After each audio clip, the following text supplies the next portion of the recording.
Welcome back everybody to another Discworld video. Yes, it's late, but hopefully not too late. I've just been rather busy, so it took me a while to get around to making this video. And we're here to talk about Book 10, Moving Pictures from 1990. It's a 31-year-old book. And I'll do the usual thing, which is give like a spoiler-free quick review thing in the beginning, and then go into some detail on why this is a really good Discworld book, and y'all should go and read it, and reread it, and reread it again, which is something that I didn't do often enough with this one, as I realized. So, well, let's go and make some moving pictures, shall we? Cheers.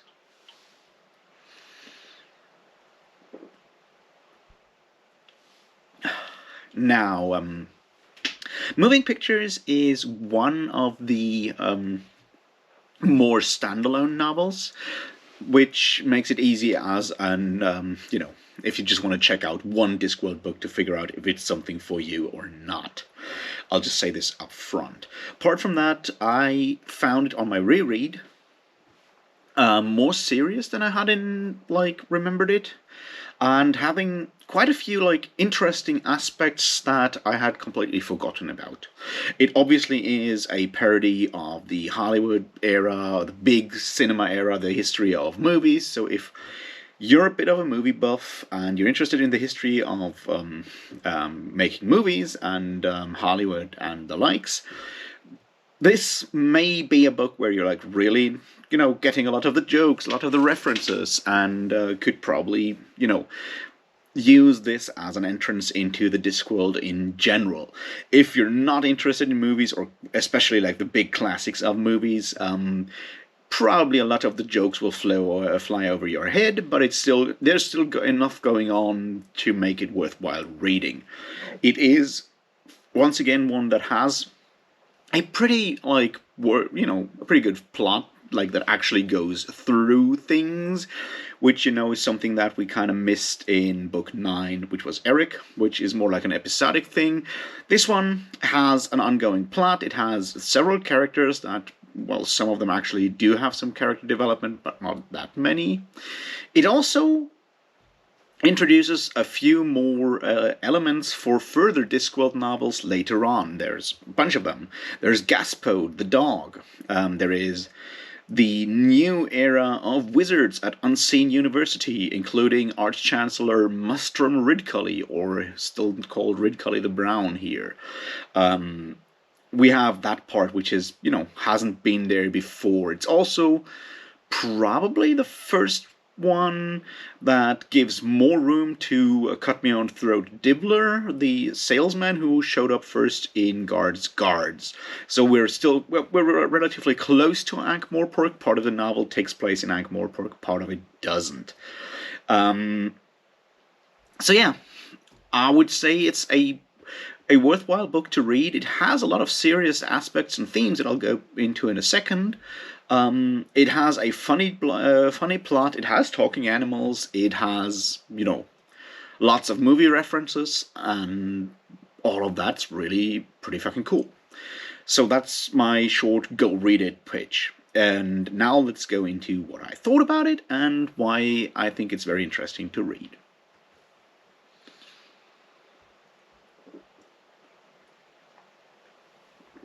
All right. I assume you're still here, so I assume you're ready for the full spoiler discussion. Now, I'm obviously not going to. I still feel like Terry Pratchett novels are very difficult to spoil. There's only very rarely a big reveal that would actually spoil the story.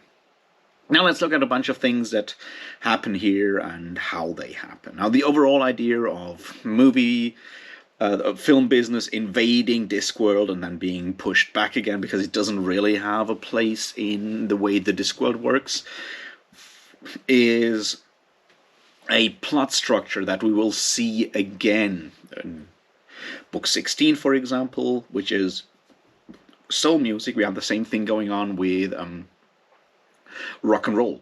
and rock music, which, is really fucking amazing.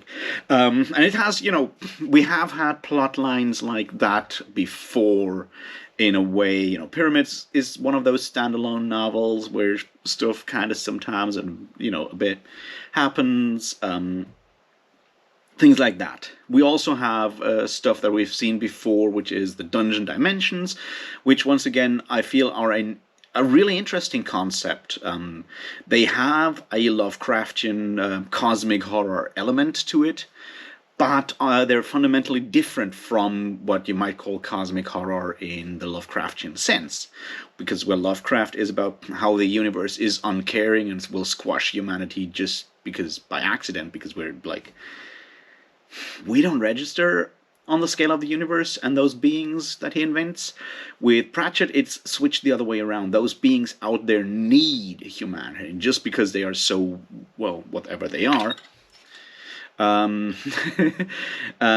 they may just squash us by accident, but it is our like fundamental humanity, or whatever you want to call it, that draws them to us, and that's, I feel, is a fundamental difference from the very misanthropic weirdness of H.P. Lovecraft towards the generally humanist outlooks of a Terry Pratchett. But that's just one thing.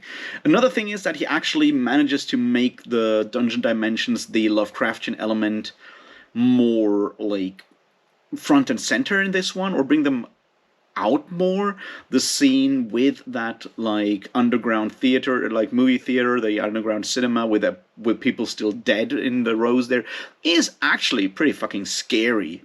And with the like already older version of Hollywood that was, submerged by the sea, having that Atlantis movement thing there, but also connected to the dungeon dimensions part, gives us that connection that Lovecraft also went for when he kind of, talks about the sunken cities of Relier and stuff like that, where we're like, yeah, we have that idea of sunken cities, and, so he makes those connections and gives his general story something of a larger, overarching, like, background motif that I think is really pretty cool. Because it gives it that, like, more serious, or, more dark, like that darker undertone that just a parody of movie theater of different movies would not actually have. So there's that, and that's something that I personally really appreciate, and it's something that I kind of ignored the last time I read it, which has been far too long. Which, once again, something I realized while reading it this time around, that I've reread Guards. I don't know, 20 times at least in my life. I've not reread Moving Pictures that many times. And so I got, I was reminded of stuff that I had forgotten. Something that will not happen with Guards, which I at some point probably can, repeat to you phrase for phrase by heart. Anyway, so let's go into some of the other aspects here.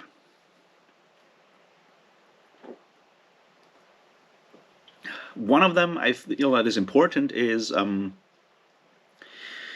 the way Terry Pratchett goes and kind of mirrors the history or the development of movies, the movie industry, from, starting out with like highly educational stuff, becoming commercialized, the still implicit racism that you have in a lot of Hollywood, all the way, well, technically all the way up to now, but since Pratchett writes this book in 1990 and focuses more on like the first golden age of Hollywood cinema in like the 30s, basically ending in the 30s, sort of, with that parody of Gone with the Wind. That's sort of where we're focusing on here. And he uses what he has always used, and will use even more in the upcoming novels. He used the fact that he has a fantasy world where people can hate trolls or dwarfs to very explicitly show us aspects of racism and racial discrimination that we have in our day and age with just humans. And he used that like possibility, that fantasy with different fantasy species provides him to deal with those things without actually having to be, having to be historically fully accurate in a way, I guess. And also making it more easy for us to understand the ridiculousness of some of those cliches and racial stereotypes that we have. He does that extremely well in this book when we have the long discussion about the dwarf mine and the dwarf mine, or before that, the trolls that are just cast as the bad people in as the villains in all the movies there. And yes, for a long time, that's how we stereotyped and cast people of color in Hollywood movies. So that makes a lot of sense to do it that way on his world, because it is still supposed to be at least lighthearted. It's supposed to make you think, but it's supposed to be lighthearted as well. And through that abstraction level of being fantasy, he can do that in a good way.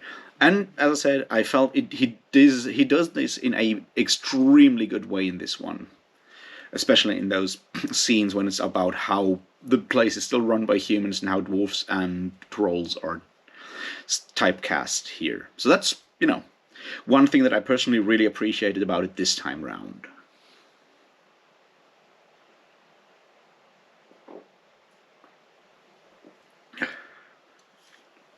Another aspect that I personally really enjoyed is definitely the way Pratchett deals with the idea of commercialization, with the way of basically product placement. I mean, he makes a lot of fun of it, but it's something that we have, by making it so over the top and ridiculous, as he does in the story when CMOT Dibbler at the end needs to finance his megalomaniac kind of version of Gone with the Wind, which is blown away.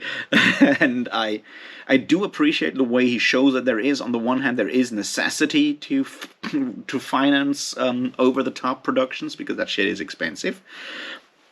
And on the other hand, the way we do that by having product placements in movies and stuff like that is technically not advertisement, but actually is, and you don't have to, follow the rules of advertisement. And the way even with subliminal stuff, how we try to get into the minds of people when we're trying to sell them shit. And so the idea that any idea that has a lot of potential to move people's minds, will sooner or later, and most of the time it's sooner than later, be exploited by people that just want to make money out of it and kind of leave the morals on the sidelines. In this case, all of this is obviously personified by Cut Me On Throat Dibbler, who personifies that in all the books, and is sort of like this spirit of capitalism in a way, if you want. It is, however, important to understand that Terry Pratchett is not out there saying everything commercial is bad by definition. He's not doing that. This is not a communist manifesto, right? This is still entertainment made for entertainment's sake. And one of the other questions that Pratchett asks is why is this form of entertainment? Why is the movie theater?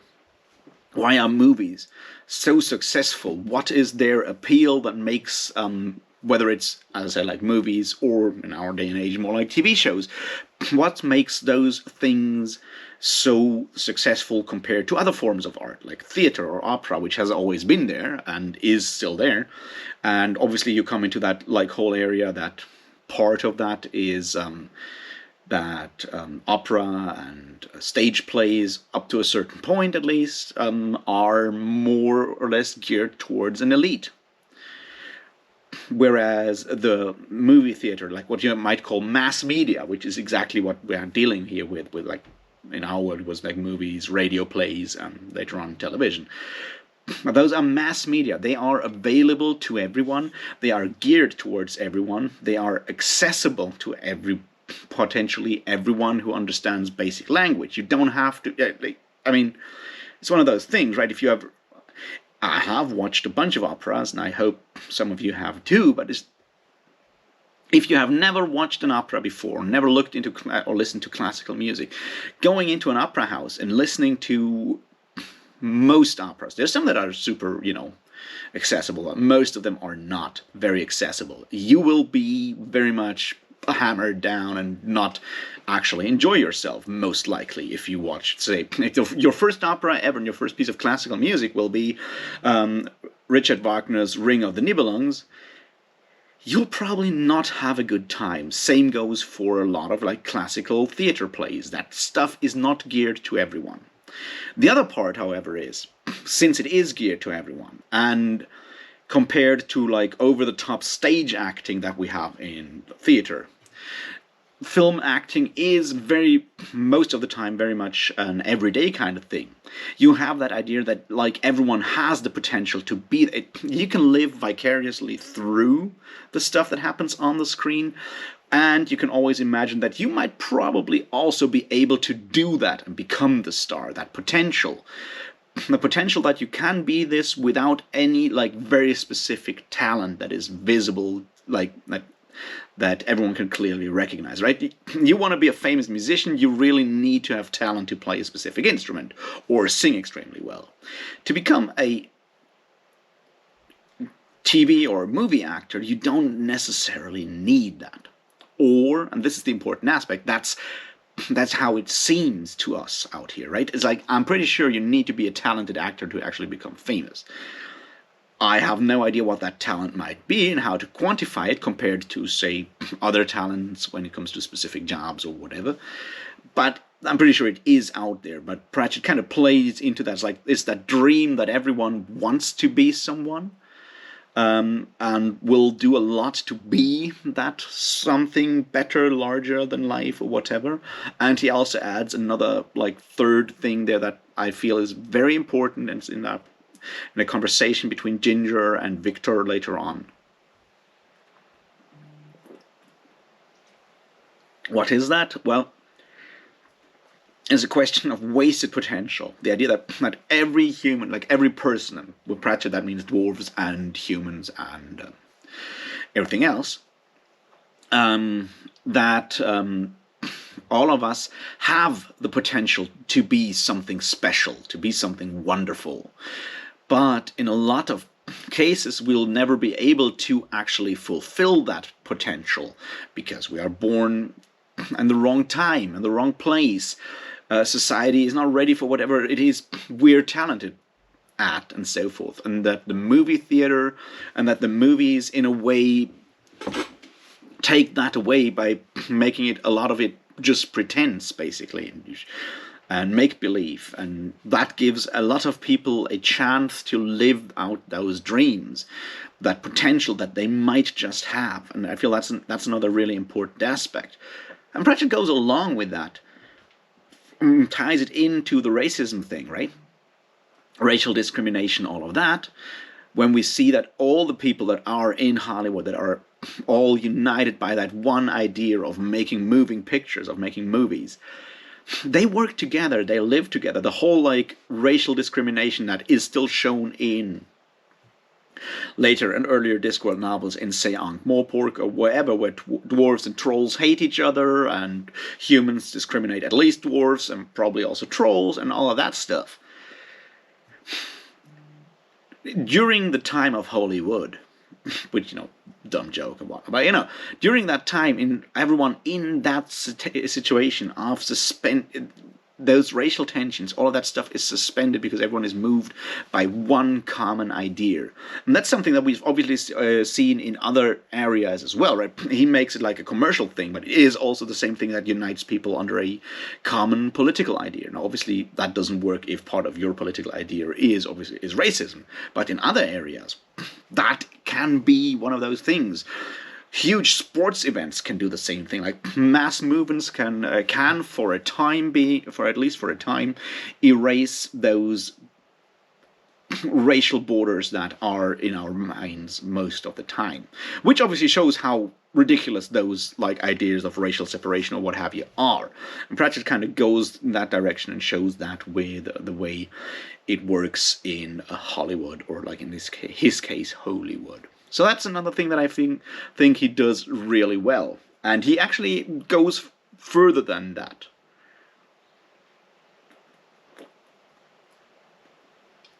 Which brings us to the story of Detritus. Now, Detritus is a troll that has shown up before in Discworld novels. He's at least named in Guards. Technically, he's probably also been around earlier than that. I mean, there's a troll named Detritus in the Light Fantastic, but it's never revealed if that is the same Detritus. But later on, he's the troll that is working as a bouncer or a splatter at the Mended Drum.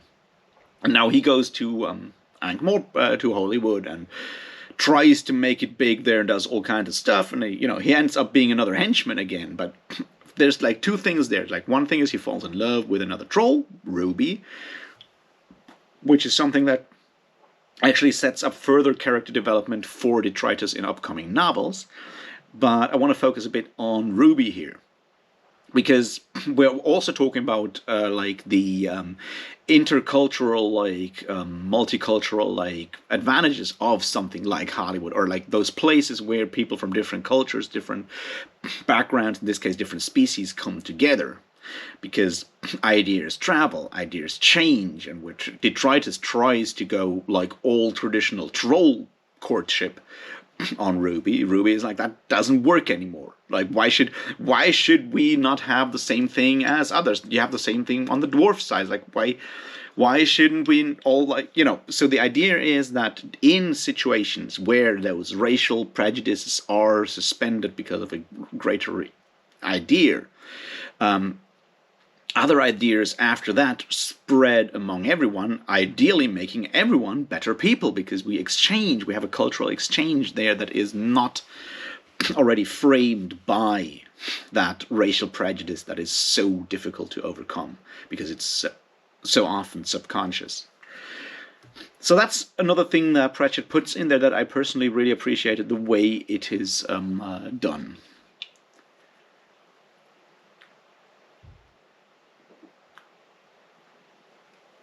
Now let's talk about the animals for a second. Obviously, Gaspode is one of my favorite characters. He's really cool later on as well.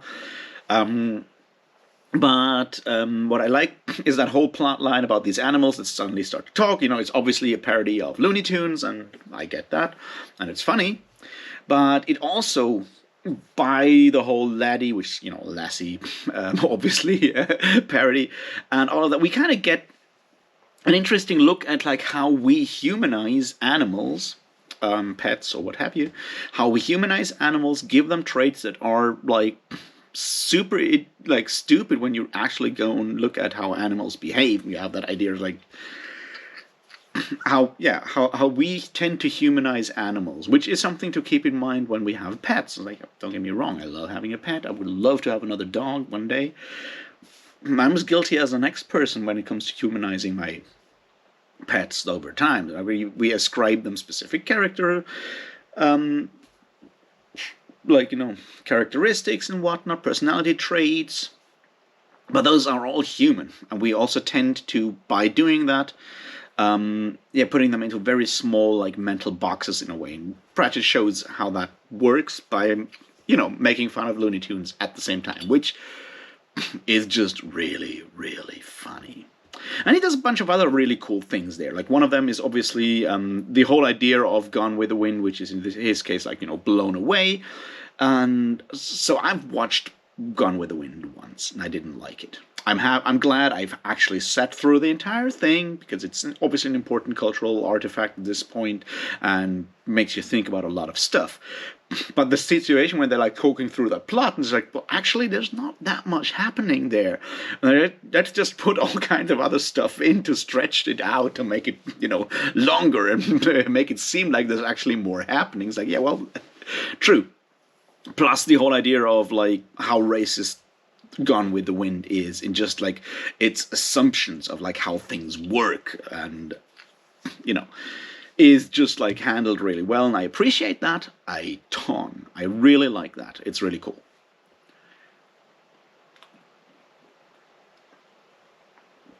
Now let's look at something else that Pratchett does here that is why I personally appreciate a lot of Terry Pratchett's writing, is the way he does visual through verbal, like how he produces visual images in your head through words. by describing specific aspects and letting you do the rest and connect those images to stuff in your to your personal like images that you already have in there. What I mean is obviously the last, like near the end, the whole idea of that final fight when the creature from the dungeon dimension comes through and takes the shape of Ginger, the woman, just like super gigantic, and dragging up the librarian, who, as we remember, is an orangutan, climbing up the tower, and being attacked by wizards on broomsticks that shoot arrows at it. Now, obviously, that is a depiction of the final fight of King Kong, but it subverts the one by exchanging the roles and having the giant human woman hold up the normal sized ape and all of these kind of things. But the way it is set up is just really like fascinating, because like if you pay attention, you'll see where the whole thing is going relatively early on, and see how that like whole thing is, how that one joke is set up. But the depiction of like what he writes, which is rather sparse on like details in some of these aspects, will still give you a very specific image, a visual joke of that gigantic woman holding the small ape up on the top of a tower. And that is something that Pratchett does really well, that other authors do well as well. I don't know, Lavi Tidor is another one that comes to mind who does the same thing a lot of time, because like explicitly breaks the fourth wall in his narration to make sure that you get like a specific visual joke. And crossing from one way of telling a story, which is a visual one in movies, to the one of like telling a story with words, which is what you do in a novel, and making those cross over is just like a really interesting way of doing things, and something that I personally love so much about these last scenes there. Plus, obviously, a Tarzan reference before that, which also is super funny. But yeah, so there's all of that part.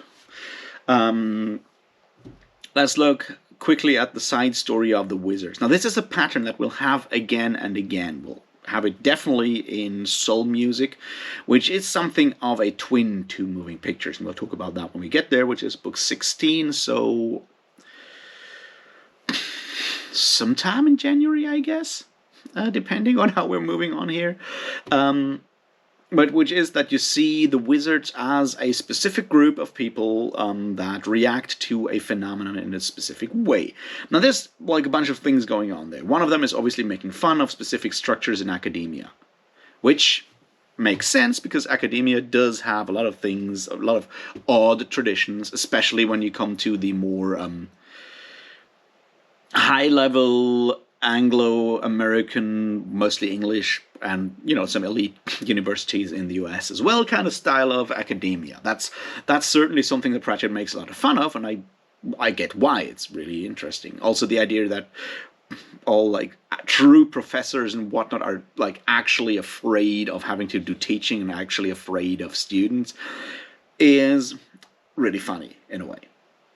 The other part is obviously the presentation of Must from Ridcully, who lives out there somewhere, and is even called Ridcully the Brown, and then make clear that like someone who actually lives out in the middle of nowhere, is a country person, is probably not living in harmony, with nature, but maybe out there shooting stuff and whatnot, because that's kind of what you do if you live in a forest or in the countryside. It's an interesting idea to play with the image of the more druidic kind of wizard, Radagast the Brown obviously being the one that we have in mind here, although obviously I guess at this point, with people having been forced to watch the ridiculousness of Radagast in the Hobbit movies, we might have a different image in mind than Terry Pratchett had in 1990, which is the old Tolkien Radagast, which has like, I don't know, 2 lines in the entirety of the corpus and doesn't even show up in The Hobbit. But that's a different time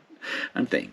Anyway, it's something that I also just really enjoyed, plus it sets up, specific aspects of future storylines with the wizards. It also kind of explains why the Bursar is slowly going mad, because, he has to deal with Ridcully all the time. And that's, really cool. What else is there to talk about? There's one thing that you might think that might come across as problematic. It certainly hasn't aged well, and that is the whole storyline of the Thousand Elephants. Now, the storyline of the Thousand Elephants is really cool, but the way the elephant driving people are depicted can certainly be seen as racist nowadays. Now, obviously, we're talking about a fantasy story and whatnot, but the way it is, like the way their dialogue is written, their language is written, and so forth, is certainly something that you couldn't do in the year 2021. I just wanted to put that in here for a second because, yeah, those are older books. And I personally have no problem with that because I can put them in a specific context. I just wanted to mention that it is there. We have come so far, we have changed so much in the last 30 years. It is ridiculous to, when you actually sit back and think about it, how fast our views and such have changed. And, that may just be one of the reasons why, older people from a privileged background have difficulties adapting nowadays, because we are moving fast. Anyway, moving pictures. Darker than I thought. Really cool scenes, and an underground undead cinema is just a ridiculously cool setting. Lots of movie jokes that I like, and the way it deals with like racist stereotypes in movies and how our movie industry was basically run for a long time, if it ain't still run that way. It's a very interesting book that has stayed relevant all the way up to now, so that's really cool. I hope you enjoyed reading Moving Pictures if you have read it, and I'd love to hear from you what you thought about it, and I'll talk to you really soon. And if you find your time, go read Reaper's... I want to say Reaper's Gale again, it's terrible. I want to say it's Reaper Man, Book 12. We'll talk about that one on Sunday. I'll put a link to the Discord down below if you want to join us and have read this Reaper Man, or find your time to read a 300-page book until next week. Join us, have us a talk, join us for like a Zoom call at the end of Sunday evening and recapitulate, exchange cool quotes and whatnot. I'd love to have you there. Until then, cheers.